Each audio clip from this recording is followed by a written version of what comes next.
এমনই স্বচ্ছ স্ফটিকের মতোই ছিল বুড়িগঙ্গার জল। সূর্যের আলো খেলা করত জলজ উদ্ভিদের সাথে।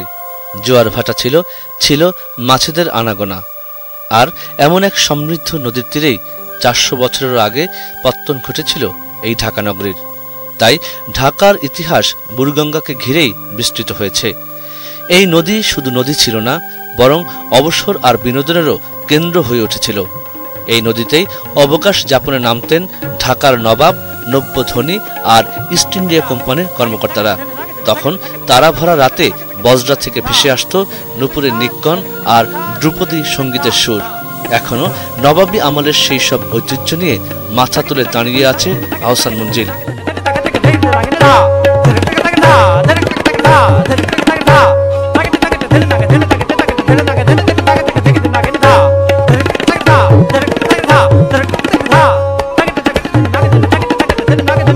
সাতচল্লিশের দেশভাগের পর ঢাকা প্রাদেশিক রাজধানী হয়, সেই সঙ্গে বিস্তৃত হতে থাকে নগরায়ন। 50-এর দশক থেকেই শিল্প বাণিজ্যের প্রসার ঘটতে থাকে, আর এসব কিছুর কেন্দ্রে থাকে বুড়িগঙ্গা। এমনকি বুড়িগঙ্গায় গড়ে ওঠে ভাসমান আবাসিক হোটেল এবং রেস্তোরাঁ। বিভিন্ন জেলা থেকে আসা মানুষ এসব হোটেলে অবস্থান করত। এই জলধারা ঢাকাবাসীকে পানীয় জল দিয়েছে, গন্তব্যে পৌঁছে দিয়েছে যাত্রীকে, পণ্য পরিবহন করে সমৃদ্ধি দিয়েছে জাতিকে। তবে ঢাকাবাসী এই নদীর যথেচ্ছ ব্যবহার শুরু হয় নদী দূষণ। শিল্প কলকারখানা থেকে শুরু করে গৃহস্থালী বর্জ্য ফেলা হতে থাকে নদীতে, সেই সঙ্গে দখল হতে থাকে এর তীরভূমি। প্রভাবশালী ব্যক্তিরা 60-এর দশক থেকেই ইচ্ছে মতো জমি দখল করতে শুরু করে, নির্মাণ করে বিভিন্ন প্রতিষ্ঠান।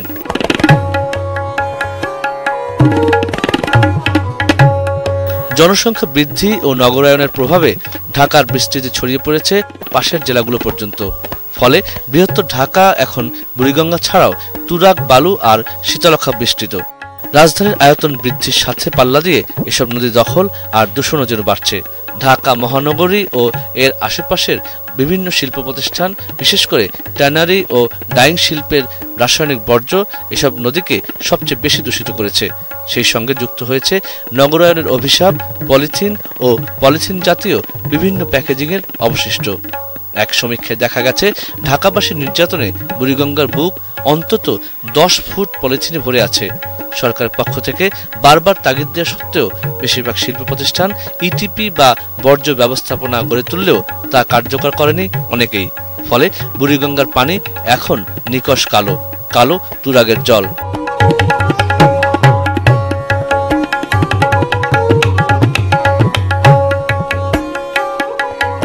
এই কালো জলে অক্সিজেন নেই, নেই কোনো জলজ প্রাণী বেঁচে থাকার পরিবেশ। তাই মাছ কেন, কোনো পোকামাকড়েরও অস্তিত্ব খুঁজে পাওয়া যাবে না এই নদীতে। বুড়িগঙ্গার উৎসমুখ ছিল ধলেশ্বরের সাথে, সেই উৎসমুখও বন্ধ হয়ে গেছে অনেক আগেই। ফলে এই নদীতে জোয়ার ভাটা নেই। জামদানি শাড়ি তৈরিতে একসময় যে নদীর পানি না হলে হতো না, সেই শীতলক্ষাও দূষিত হচ্ছে নির্বিচারে। অচিরেই যেন বুড়িগঙ্গা তুরাগের কাতারে দাঁড়ানোর সময় হয়েছে শীতলক্ষার।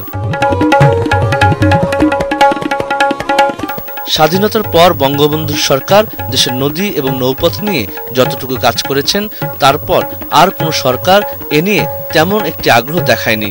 যদিও নৌপথে পণ্য পরিবহন খরচ সড়কপথের তুলনায় অনেক কম, তারপরও সড়ক পথের উন্নয়নে যে ব্যয় বরাদ্দ করা হয়েছে সে তুলনায় নৌপথের ব্যয় বরাদ্দ ছিল কম। এমনকি দারিদ্র্য বিমোচন কৌশলপত্র বা পিআরএসপিতে নৌপথের গুরুত্ব এবং ব্যয় বরাদ্দ বৃদ্ধির সুপারিশ করা হলেও তা অনুসরণ করা হয়নি। ফলে বুড়িগঙ্গা বা তুরাগের কালো জলের ঘনত্ব আরও বেড়েছে বর্জ্যের পাহাড়। তবে বিগত সরকার সময় থেকেই আদালতের নির্দেশনা এবং পরিবেশবাদীদের আন্দোলনের ফলে বুড়িগঙ্গার তীর থেকে দখলদারদের উচ্ছেদ শুরু করে বিআইডব্লিউটিএ। এই উচ্ছেদ কাজ শুরু হওয়ার পর স্বার্থান্বেষী মহলের কারণে বারবার তা বাধাগ্রস্ত হয়েছে।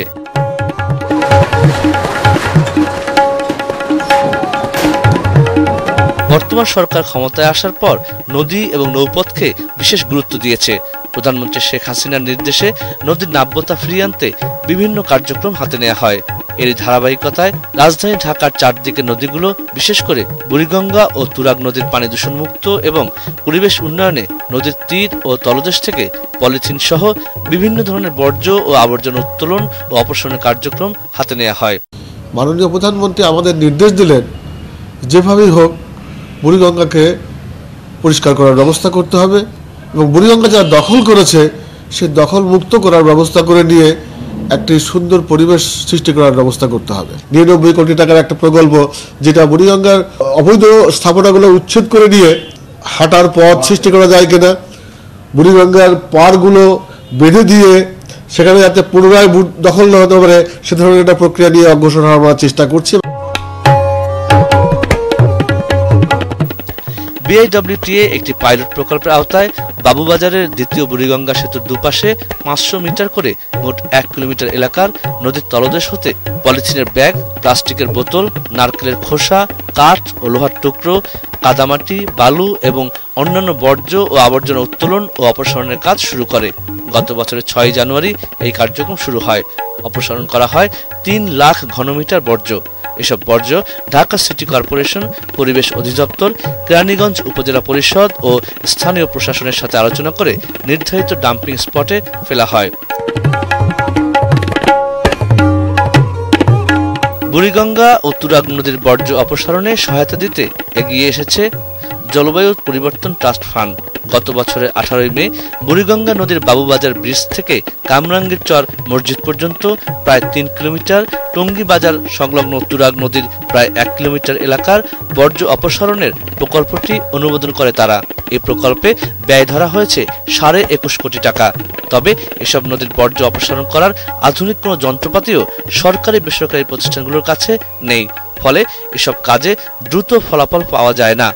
তাই বুড়িগঙ্গা, শীতলক্ষ্যা ও তুরাগ নদীর বর্জ্য অপসারণ ও বর্জ্য নিয়ন্ত্রণে দরকারি জাহাজ ও অন্যান্য সরঞ্জাম কেনাকাটা করতে 229 কোটি টাকা ব্যয় একটি প্রকল্প সরকারের বিবেচনায় রয়েছে। আমরা সরকারের তরফ থেকে বেশ কয়েকটা প্রকল্প নিয়েছি।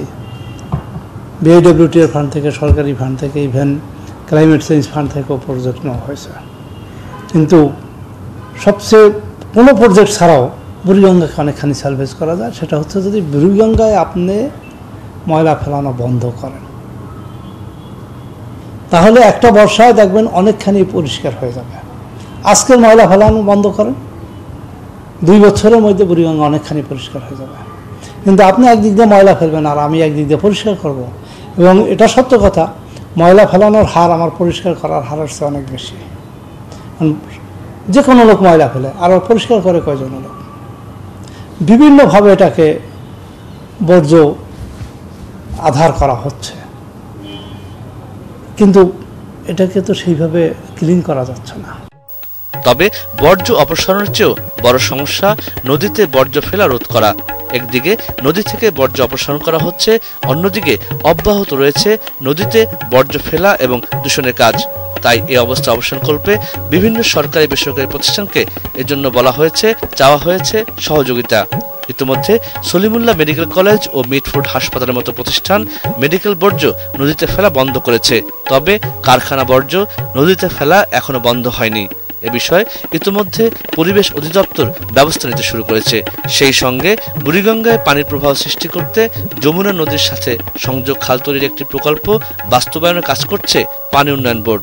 জনগণের মধ্যে একটা জাগরণ সৃষ্টি করতে পারি, একটা সমাজ মনন সৃষ্টি করতে পারি, তাহলে যারা নদী দূষণ করে আর দখল করে তারা কিন্তু সেই সুযোগটা পাবে না। এবং আপনি লক্ষ্য করবেন যে বিগত দিনের চাইতে কিন্তু প্রবণতা কিছুটা কমেছে। সুতরাং আমি মনে করি না এখনো যে এইটা একটা সহজ কাজ এবং অল্প সময়ের কাজ, এটা একটা দীর্ঘমেয়াদী কাজ। তবে ভবিষ্যতে যারাই ক্ষমতায় আসুক, যদি যত্ন সহকারে এই সমস্যার সমাধানে এগিয়ে না আসে, তাহলে কিন্তু এর সুযোগ সুফল আমাদের জনগণ পাবে না। ঢাকার চারপাশের নদীগুলো ঢাকার প্রাণ, ঢাকা বাংলাদেশের প্রাণ। আর ঢাকা না বাঁচলে কি ঢাকাবাসী বাঁচবে? মনে রাখতে হবে, এই নদী আমাদের মায়ের মতো। তাই মাকে বাঁচাতে আমাদের সবাইকে এগিয়ে আসতে হবে। আসুন আমরা শপথ নেই, আমরা নদী দূষণ করব না, নদীতে বর্জ্য ফেলব না, যদি কেউ এ ধরনের কাজ করে আমরা বাধা দেব। আসুন আমরা প্রতিরোধ গড়ে তুলি ভূমিদস্যুদের বিরুদ্ধে, যারা নদী দখল করতে চায়, যারা চায় মাকে মেরে ফেলতে। তাই সরকারের যত প্রকল্প বা উদ্যোগই গ্রহণ করা হোক না কেন, আমরা যদি এই নদীগুলোকে নিজেদের মনে না করি, তাহলে এসব নদীর অস্তিত্ব থাকবে না, আর সেই সাথে মৃত নগরীতে পরিণত হবে আমাদের প্রিয় রাজধানী। তাই আসুন আমরা সবাই ঐক্যবদ্ধ হই নদী রক্ষায়।